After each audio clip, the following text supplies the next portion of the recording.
తెంగరబుచ్చి తిను తిను. ఈ ధవళవర్ణ పదార్థమేమి మానవా? దాన్ని అన్నం అంటారు. ఏ ఎంతకాలం గడ్డి గాదం తిని బతికావా?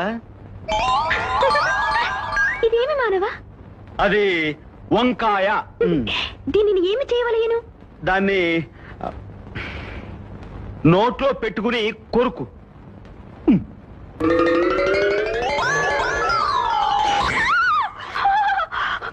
అదరములు అదిరిపోయి అగ్ని పుట్టినది. అమృతము లేదా ఇంట? అమృతమా? బయట దుకాణంలో దొరుకుతుంది, తెచ్చిపెట్టినా. తెంగరబుచ్చిలా వాగుద్దమ్మా తనకి. అమ్మో ఇది నిజంగా మేడే. మ్యాడ్ అనగానేమి? పిచ్చి. పిచ్చి అనగా? నేను చెప్పలేనే. తెంగర బుచ్చి. తెంగర బుచ్చి అనగానేమి? తెంగర బుచ్చి అంటే బాబు